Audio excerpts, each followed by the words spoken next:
Hello दोस्तों, welcome to the movie diaries. दोस्तों, film की शुरुआत अमेरिका के साउथ डकोटा से शुरू होती है। वहाँ हम एक शख्स को देखते हैं, उसका नाम ब्रैडी है। हम देखते हैं उसके सर पर काफ़ी गहरी चोट लगी है, जिसकी वजह से उसे स्टिचेस लगे हैं। ब्रैडी अपने घर से बाहर आता है, उसके पास एक घोड़ा भी है। वो अपने घोड़े को सहलाता है और उससे चिपक जाता है। उसे अपने घोड़े से काफ़ी लगाव था। ब्रैडी पहले रोडियो राइडिंग स्टार रह चुका है। एक बार राइडिंग करते वक्त वो जमीन पर गिर गया, जिससे उसके सर में गहरी चोट आ गई थी। दिमाग पर चोट लगने की वजह से ब्रैडी का दाहिना हाथ कमजोर हो गया है। तब से आज तक वो घर पर ही है। तभी वहाँ उसका डैड वेन आ जाता है। वो कहता है तुम्हें हॉस्पिटल में होना चाहिए था इस वक्त, तुम यहाँ क्या कर रहे हो। वो ब्रैडी को गले लगाता है और वहाँ से चला जाता है। ब्रैडी घर में आकर अपने सामान को देखता है, वो राइडिंग वाले जूते और वो लगाम। फिर वो अपने फ़ोन में देखता है और अपने पुराने दिनों को याद करने लगता है। जब वो ग्राउंड में आता था तो पूरा स्टेडियम तालियों से गूंजने लगता था, पर अचानक से वो अपना संतुलन खो देता है और ज़मीन पर गिर जाता है। ब्रैडी के साथ घर में उसके पिता वेन और उसकी छोटी सिस्टर लिली रहते हैं। लिली एक बीमारी से ग्रसित है, ऑटिस्टिक डिसऑर्डर। इस बीमारी में इंसान की उम्र तो बढ़ती है, पर उसका दिमाग किसी बच्चे के समान होता है। ब्रैडी के घर बैठ जाने के बाद उसका परिवार गरीबी में जीने लगा था।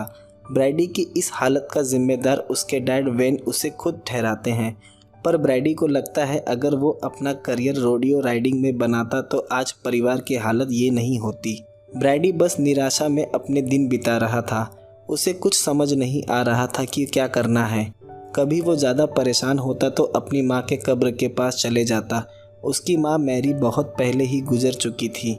रात लिली ब्रैडी के पास आती है और उसे कहती है तुम खुद को तकलीफ़ मत दो, सब ठीक हो जाएगा। लिली मेंटली अनस्टेबल है, पर वो बातों को समझती है और वो दोनों एक दूसरे की काफ़ी केयर भी करते हैं। लिली उसके लिए एक गाना गाती है जिससे ब्रैडी को नींद आ जाए। सुबह ब्रैडी के कमरे में उसके दोस्त आ जाते हैं। वो उसे अपने साथ लेकर एंजॉय करने चले जाते हैं। ऐसे बुरे हालात में सिर्फ उसके दोस्त ही थे जिनसे उसे काफ़ी हौसला मिला था। ब्रैडी वहाँ सबको अपने एक्सीडेंट की बात बताने लगता है। उसने वो घोड़ा फार्गो शहर से खरीदा था, पर थोड़े वक्त तक वो ठीक था, पर अचानक से उस दिन सीटी की आवाज़ सुनते ही बेकाबू हो गया और ये हादसा हो गया। आगे हम देखते हैं वक्त बीत रहा था। अब ब्रैडी का जख्म काफ़ी हद तक भर गया था, पर उसका दाहिना हाथ अब भी काम नहीं कर रहा था। ब्रैडी सुबह तैयार होता है और अपने घोड़े गस के पास जाता है और वहाँ से एक हॉस्पिटल में जाता है। वहाँ वो अपने दोस्त लेन से मिलते जाता था। लेन भी सेम एक्सीडेंट का शिकार हुआ था। दिमाग पर गहरी चोट लगने से उसकी शारीरिक हालत ख़राब हो गई थी। उसे एक केयर फैसिलिटी में रखा गया था। अब वो कुछ बोल नहीं पाता, बस हाथ के इशारों से ही बात करता है। ब्रैडी वहाँ लेन की ही पुरानी राइडिंग वीडियोस उसे दिखाता है। उसे देख ब्रैडी भावुक हो जाता है। दूसरे दिन ब्रैडी और लिली राइड पर होते हैं। ब्रैडी उसे रोडियो राइडिंग दिखाने ले जाता है। वहाँ उसे टैनर मिलता है, उसका पुराना दोस्त, और वो उसकी इस हालत का मजाक उड़ाने लगता है, पर ब्रैडी उसकी बात का कोई जवाब नहीं देता और टैनर जाकर लिली से बदतमीजी करने लगता है। ब्रैडी उसे मारने जाता है, पर सारे दोस्त उसे आकर रोक देते हैं। दूसरे दिन ब्रैडी के घर उस ट्रेलर का मालिक आ जाता है और उसे घर का रेंट पे करने के लिए कहता है। ब्रैडी के डैड अपना सारा पैसा जुए और शराब में उड़ा देते थे। वेन ने 4 महीने से कोई रेंट नहीं पे किया था। वो कहता है कि अगर रेंट नहीं पे किया तो मुझे मजबूरन तुम लोगों को यहाँ से निकालना पड़ेगा। दूसरे दिन ब्रैडी पास के ही एक लोकल स्टोर में नौकरी के लिए जाता है। उसके पास कोई एक्सपीरियंस नहीं था, पर ब्रैडी कहता है मुझे टेम्पररी पीरियड के लिए काम चाहिए। वो महिला उसे अपने कज़िन का एड्रेस देती है जो डकोटा मार्ट में मैनेजर है। जाते वक्त वो महिला ब्रैडी से कहती है कि तुम अपनी माँ की तरह दिखते हो, मैं उनके साथ स्कूल जाया करती थी। आगे हम देखते हैं ब्रैडी को स्टोर में नौकरी मिल जाती है। दूसरे दिन ब्रैडी के घर के बाहर एक शख्स आया था, उसका नाम टॉड था। वो उसके डैड वेन से कुछ बात कर रहा था। जब ब्रैडी वेन से इस बारे में पूछता है तो वो बताता है मैं तुम्हारे घोड़े गस को बेच रहा हूँ। ब्रैडी कहता है पर हम गस को ऐसे नहीं बेच सकते। इस पर वैन कहता है हमें घर का रेंट पे करना है तो गस को बेचना ही होगा। वो इस बात से अपने डैड पर काफ़ी नाराज़ हो जाता है। उस शाम ब्रैडी अपने घोड़े गस की आखिरी बार सवारी करता है और फिर वो उस घोड़े को लेकर चले जाते हैं। उसके बाद ब्रैडी बिल्कुल अकेला हो जाता है। एक दिन बिल ब्रैडी को अपने अस्तबल में बुलाता है। बिल ब्रैडी को तब से जानता है जब ब्रैडी रोडियो राइडिंग करता था। अस्तबल में एक घोड़ा जो बेकाबू हो गया था, ब्रैडी उस घोड़े पर काबू पाने में सफल हो जाता है। ये देखकर बिल काफ़ी इम्प्रेस हो जाता है। स्टोर में नौकरी के साथ ब्रैडी घोड़ों को यहाँ से वहाँ पहुँचाने का काम भी करने लगा। एक दिन वो एक शख्स के घर एक घोड़ा पहुँचाने जाता है। वहाँ उसे एक घोड़ा दिखता है। ब्रैडी के पूछने पर वो बताता है कि उसका नाम अपोलो है। वो शख्स कहता है, मुझे इसकी ज़रूरत नहीं है, अगर तुम्हें चाहिए तो तुम इसे खरीद कर ले जा सकते हो। रात वो देखता है उसके पास इतने पैसे नहीं है कि वो घोड़ा खरीद सके। वैन के पूछने पर ब्रैडी बताता है, मैं विक्टर के घोड़े को खरीदना चाहता हूँ। वैन कहता है, मैंने इस बारे में विक्टर से बात कर ली है, हम उसे पैसे बाद में दे देंगे, तुम कल जाकर उस घोड़े को लेकर आ सकते हो। ब्रैडी अपोलो को घर लेकर आता है, पर वो खुद पर किसी को बैठने देने पर राज़ी नहीं था। ब्रैडी उसे ट्रेन करता है और कुछ ही देर में उस पर काबू पा लेता है और फिर वो उस पर राइडिंग करता है। शाम लिली और ब्रैडी साथ बैठे होते हैं।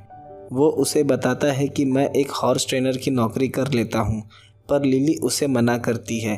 पर ब्रैडी कहता है कि वो उसके लिए उन पैसों से अच्छे प्रेजेंट्स लेकर आएगा। ब्रैडी बताता है कि वो उसकी बहुत केयर करता है।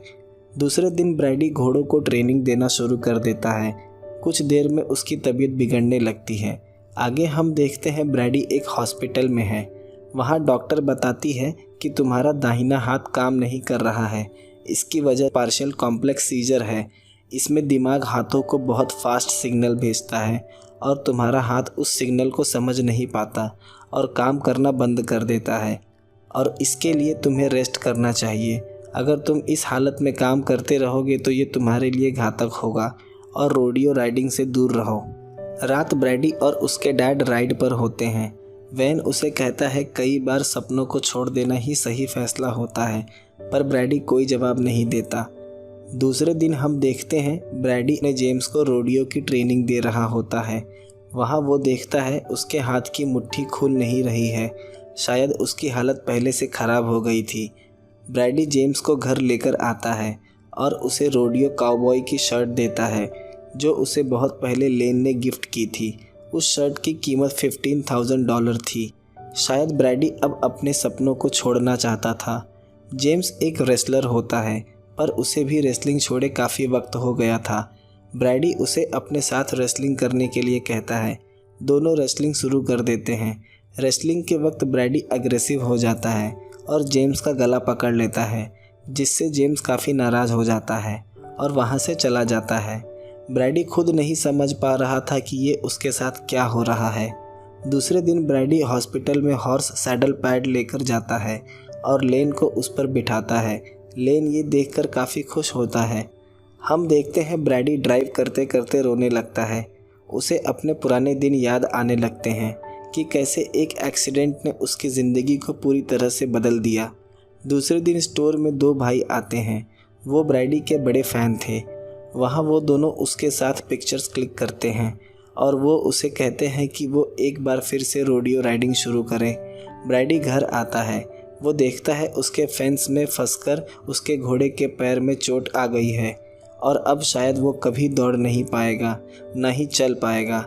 ये देखकर वो काफ़ी इमोशनल हो जाता है। ब्रैडी अपनी गन से उसे शूट करने जाता है, पर वो ऐसा नहीं कर पाता। इस काम को वो अपने डैड को करने के लिए कहता है। वैन उस घोड़े को मार देता है। फिर ब्रैडी वहाँ से चला जाता है। दूसरे दिन ब्रैडी तैयार होकर अपने सारे सामान को साथ घर से निकालता है। उसके डैड के पूछने पर वो बताता है कि वो रोडियो राइडिंग पर जा रहा है। वैन उसे समझाता है कि तुम्हारी तबीयत ठीक नहीं है, तुम्हें आराम करना चाहिए, पर वो अपने ही डैड की कही बात को याद दिलाने लगता है कि ज़िंदगी में कितने ही मुश्किल पल आ जाए, कभी हार नहीं मानना। वैन उसे राइड पर जाने से मना करता है, पर ब्रैडी नहीं रुकता। वो राइड पर निकल जाता है। राइडिंग पर जाने से पहले ब्रैडी पीछे देखता है। वहाँ उसकी सिस्टर और उसके डैड भी आए थे। उसके डैड के चेहरे पर एक चिंता और डर साफ दिखाई दे रहा था। वो ब्रैडी को इशारा करते हैं कि वो वापस आ जाए, उसे ये सब करने की कोई ज़रूरत नहीं है। ब्रैडी अपने हाथों की तरफ देखता है और दूसरी तरफ वो अपने परिवार की सोचता है। फिर वो वहाँ से लौटकर अपने डैड की तरफ जाने लगता है और वो दोनों गले मिलते हैं। ब्रैडी को पता चल जाता है कि ज़िंदगी ने अगर उसे एक मौका दिया है तो शायद उससे ज़रूर कुछ चाहती होगी और वो अब अपनी नई ज़िंदगी को इस तरह से बर्बाद नहीं करेगा। फिल्म इसी दृश्य के साथ ख़त्म हो जाती है। दोस्तों, अगले वीडियो में मिलते हैं एक नए एक्सप्लेनेशन के साथ।